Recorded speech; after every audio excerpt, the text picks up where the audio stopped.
Problem is that wildfires in Waianae just keep on happening. Maybe 15 years ago, there was a fire in Lu'ulu'ulei, and it crossed over and burned our hale. Yeah, so that was massive.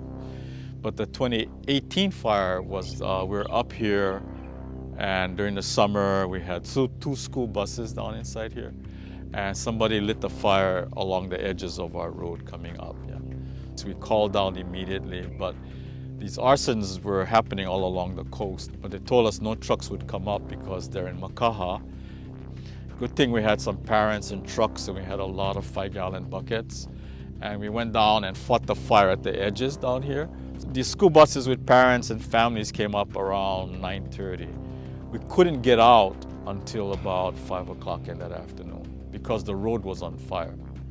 And what happens is that you see all the stolen cars, rubbish, all these kinds of things that people leave alongside of the road. So the road was literally burning. So you couldn't go out. 7,000 to 9,000 acres burned from those two fires that were started right outside here. That really hits close to home. To see everyone's hard work literally go up in flames is really heartbreaking. It's years and years of our field crew and our DOFA volunteers and all of our student volunteers, all of their weed control over the years, collecting seeds, growing native plants, outplanting those native plants. To have them destroyed by one fire is really sad. Once it's gone, it's gone. And then the problem in Hawaii is that it gets replaced by the invasive species. So once was a thriving dryland forest is now no more. It's all grasslands. What causes wildfires to spread very quickly is the time of year. Summertime's hotter and drier. The winds during the day will cause fires to go up quickly, and at night as the wind shifts, it'll start going down. So it's just the dry brush during the summertime. Historically, fires were really rare events. For the older islands, it was really not a part of the ecosystem, so the plants have no mechanism to survive a fire. They don't have thick bark, they don't have a lot of these other adaptations that other species in more fire-prone areas have.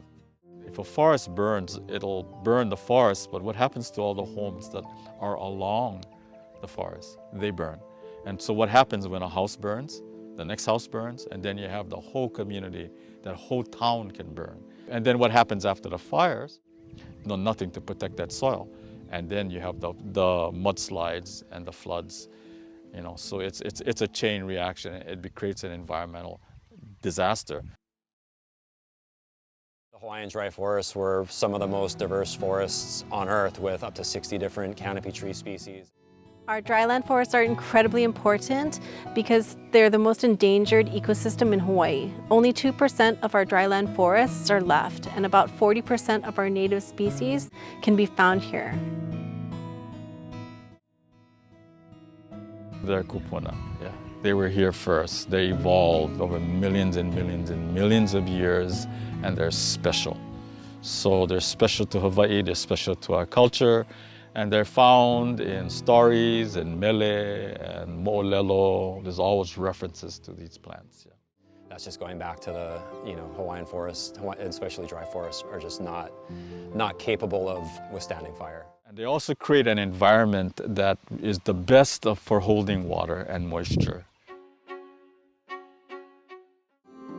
Sadly, our human impact has caused the most damage to these forests. So it really is our kuleana to preserve, protect, and restore the destruction that we've caused. I ka wā mālo'o, i ka wā o i ka lā makani. Ho'omaka ia, ho'a ia, ke ahi.